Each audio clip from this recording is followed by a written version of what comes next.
ახლო აღმოსავლეთი და ირანი ბრუნდებით ამ თემით ჩვენი სტუმარი ჟურნალისტი თეონა ცხომელიძეა. თქვენ ძალიან ბევრი ადამიანი ეღრმობით მის ინფორმაციას, ის საკმაოდ ოპერატიულად და სანდო ინფორმაციას ავრცელებს ხოლმე მიმდინარე კონფლიქტებზე და ბოლო თვეებში განსაკუთრებით აი ამ ირანი, ისრაელის და ამერიკის შეერთებული შტატების ამბებზე. ბოლო ცნობების გაზიარებას გთხოვ ჩვენი მაყურებლისთვის თეონა. ამ დრომდე გრძელდება, ასე თქვა, დაბომბვა ყველა მხარეს. ბოლო რაც არის საინტერესო არის, რომ ქუვეითის სამოქალაქო აეროპორტს დაარტყა ირანმა, ასევე ძალიან ცნობილი კადრებია უკვე ბურჯ ხალიფას თავზე, როგორ დაფრინავს ირანული დრონი, რომელიც ვარდება და იქვე ძალიან ახლოს ფეთქდება. ასევე დუბაიში ძალიან ცნობილ სასტუმროსთან მოხდა კიდევ ერთი აფეთქება. ბაჰრეინში საცხოვრებელ კორპუსებში შეეჯახა ირანული დრონები და ასე რომ ვთქვათ, სპარსეთის ყურის თითქმის ყველა სახელმწიფოზე მიიტანა იერიში, უფრო სწორად იქ მდებარე ამერიკულ ბაზებზე, მაგრამ როგორც უკვე გითხარით, თქო საცხოვრებელი კორპუსები და სასტუმროებიც ზიანდება და არის მსხვერპლიც მათ შორის. ომანზე მხოლოდ ომანი აქვს ჯერჯერობით გამოტოვებული, დანარჩენი ყველგან ბომბავს და ურტყამს ამერიკულ ბაზებს. თავის მხრივ ისრაელის ბოლო ინფორმაციით ირანში დღეს დილიდან 503 მიზნეს დაარტყეს.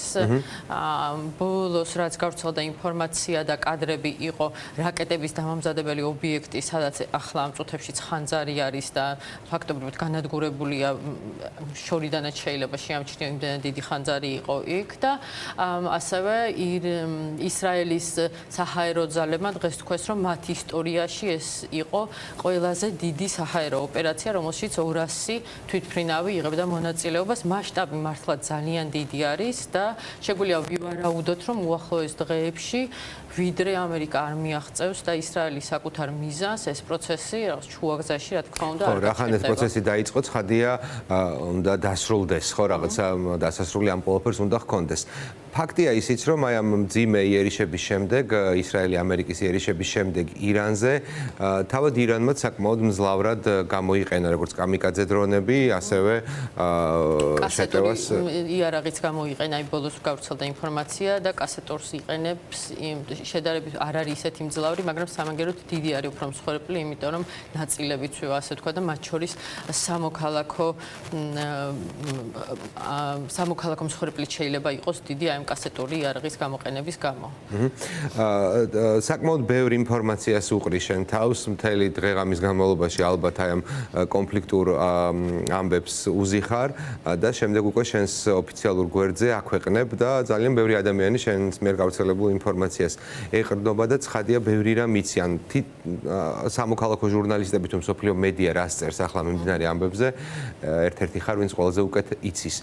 გავრცელდა ინფორმაცია ირანში მაღალი თანამდებობის პირების მკვლელობასთან დაკავშირებით. ოფიციალურად ჯერჯერობით ირანს არაფერი დაუდასტურებია, მათ შორის არც ირანის თავდაცვის მინისტრის მკვლელობა.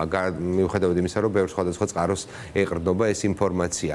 ამ მიმართულებით რას წერენ და რა ინფორმაციას ფლობ შენ? ნამდვილად რამდენიმე საათის წინ გავრცელდა ინფორმაცია, რომ მოკლული იყო თავდაცვის მინისტრი, ასევე უმაღლესი სარდალი და ხამენეიზეც იყო გავრცელებული ინფორმაცია, მით უმეტეს, რომ ჩვენ ვნახეთ დღეს ხამენეის რეზიდენციის კადრები, რომელიც მიწასთან იყო გასწორებული, თუმცა ცხადია ყველას გვესმის, რომ იქ ის არ იქნებოდა და დილიდან უკვე ბუნკერში იყო გადაყვანილი. ვრცელდებოდა ინფორმაცია, რომ იყო დაჭრილიც, ამას ისრაელის მედია, მათ შორის ძალიან სარწმუნო წყაროები წერდნენ, თუმცა რა თქმა უნდა დადასტურება უნდა იყოს ირანიდან. ძალიან საინტერესო ჩართვა ჰქონდა ირანის საგარეო საქმეთა მინისტრს, იმიტომ რომ ის არის ძალიან დიდი ხნის დიპლომატი და იცის ყველა საკუთარი სიტყვის წონა და ფასი და ტყუილა არაფერს არ ამბობს და როდესაც მას შეეკითხენ, რომ იყვნენ თუ არა ცოცხლები მაღალი თანამდებობის პირები და მათ შორის ხამენეი, მისი პასუხი იყო, მე როგორც ვიცი, ყველა ცოცხალია, მას არ უთქვამს, რომ დარწმუნებით შეუძლია თქვას. ამ ორ განცხადებას შორის ძალიან დიდი განსხვავება. მან თქვა, რომ თვითონ როგორც იცის, აი ახლა ვიდრე შემოვიდოდით, ასევე მოусმინე BBC-ზე ჩართვა ჰქონდა საგარეო საქმეთა მინისტრის სამინისტრო სპიკერს, რომელსაც იგივე შეკითხვა დაუშვეს და მან თქვა, რომ მე არაფრის დადასტურების პოზიციაში არ ვარ. ანუ განცხადებები, რომ ყველა ცოცხალია, არ არის არც ისე დამაჯერებელია. ცხადია, უნდა მოხდეს მათი მხრიდან დადასტურება. იყო ასევე ინფორმაცია, რომ სასამართლოს თავმჯდომარე იყო მოკლული, თუმცა ამის შესახებ ალბათ უფრო მოგვიანებით გავიგებთ. ისრაელს და ამერიკას არც დაუმალავს, რომ მათი ერთ-ერთი მთავარი სამიზნე კონკრეტულად ხამენეია, ასე ვთქვათ, მისი ლიკვიდაცია. ასევე გავრცელდა ინფორმაცია, რომ ხამენეის მიმართვა გავრცელდებოდა, თუმცა გადაიდო.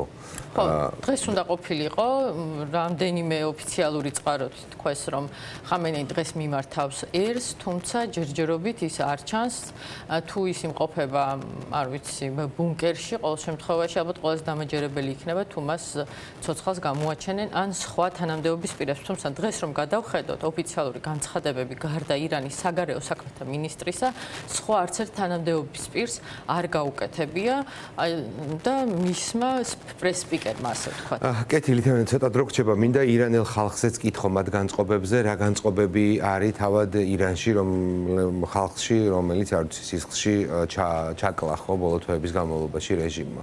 ამ თავდასხმების გარეშეც ირანელი ხალხის განწყობები ძალიან გასაგები იყო გარე სამყაროსთვის, მიუხედავად იმისა, რომ მათ ინტერნეტთან არ აქვთ ისეთი კარგი წვდომა, მაინც გამოდის ინფორმაცია 8-9 იანვარს, ასე ვთქვათ, ამოხოცილი ადამიანების 40-ები იყო ზუსტად რამდენიმე დღის წინ და აი 40-ებიდან მოდიოდა მასალა, ეს იყო პატარა ლოკალური აქციები ყველგან, მათ შორის 2 დღის წინ თეირანში საკმაოდ დიდი აქცია იყო სტუდენტების, ანუ ჩვენ შეგვიძლია ვთქვათ, რომ ირანელი ხალხი ასე ვთქვათ, სახლში არ დაჯდა, ისინი მაინც იბრძვიან საკუთარი უფლებებისათვის, ისინი იანვარშიც ელოდებოდნენ ამერიკის შეერთებული შტატებიდან დახმარებას და მიმართვებიც იყო, ფლეშმობებიც იყო, პირადად მიმართავდნენ ტრამპს, რომ დახმარებოდა.